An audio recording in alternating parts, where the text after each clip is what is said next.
Does the Antichrist of Scripture have to be a Jew? Many people think that the Bible teaches that the Antichrist must be a Jew.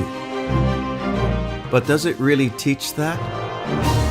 There are no verses in the Bible that explicitly say Antichrist must be a Jew. The place that futurists get that idea from is because the Antichrist comes in place of Christ. That's what they say. And that's true because the name Antichrist means substitute for Christ. That's its primary meaning. So they're correct in that understanding.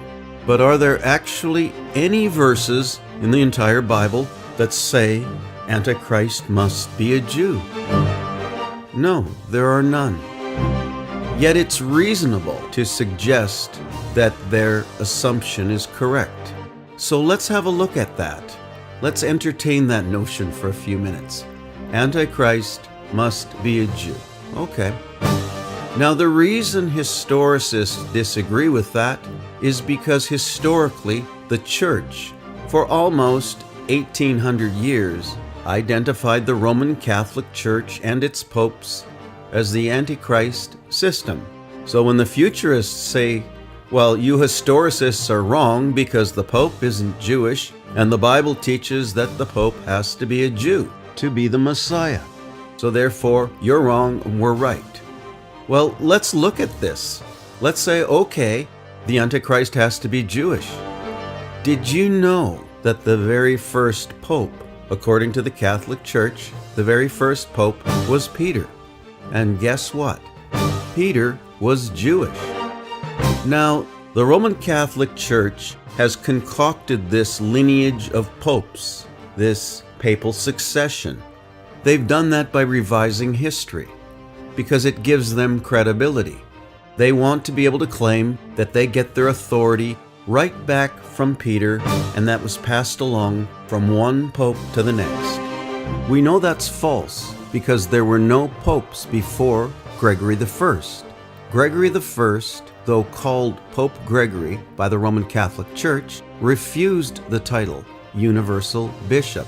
Gregory said, whoever takes the title Universal Bishop is the first in the lineage of Antichrist.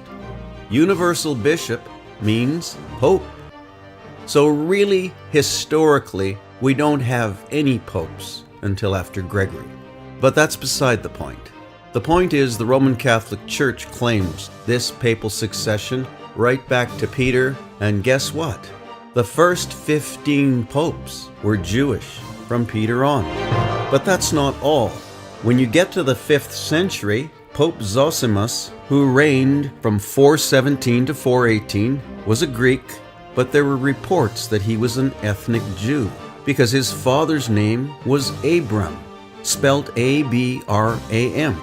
And then there was Pope Gregory VI from 1045 to 1046, and he abdicated soon after his election. But he came from the Roman family Pierleoni. They were a family of prominent Jewish converts, the Pierleoni family. Then there was Pope Gregory VII, 1073 to 1085. Then sometime after him, Pope Anacletus II became Pope. Now he was a Pierleoni. His name was Pietro Pierleoni, and that was unquestionably a Jewish clan. But the Catholic Church crossed him off the list because they didn't like him for a lot of reasons. But he was a pope, he was elected, but they don't like that, so they got rid of him. Okay, so he's not on the official list. Then we have Pope Alexander III, 1159 to 1181.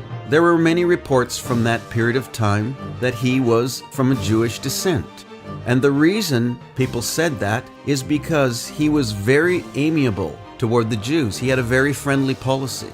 And that was a time when it was very unpopular to be friendly to the Jews, especially if you were a Roman Catholic. Now let's bring this up to date. Pope John Paul II comes from a Jewish family. His mother, Emilia Katz, was a Jewish woman. The Katz family were Jewish. And so we have again this Jewish lineage in the popes of Rome. And furthermore, Pope John Paul II also was very friendly toward the Jews as a boy in Poland, and later as a priest and bishop. So what's the point? The point is, it doesn't matter if Antichrist has to be a Jew. If you're a futurist and you're arguing Antichrist must be a Jew, therefore historicists are wrong because they say the Pope is Antichrist. Well, there were plenty of popes with a Jewish lineage, so that's not really an obstacle. So I think the reformers in the early church were right. Any pope that stands up as the Messiah to the Jews will probably prove some kind of Jewish lineage. So, all you futurists, if you think historicism is wrong, I think you've got your wires crossed. There have been plenty of popes with a Jewish lineage. So if one of your strongest criterias for Antichrist is that he must be a Jew, he could be from almost any religion or any race or any nationality. And it certainly doesn't prohibit Antichrist from being a pope. As a matter of fact, history proves that many popes were of Jewish descent. And let us not forget, in the first epistle of John, chapter 2, John wrote that many antichrists went out from the church, from among them.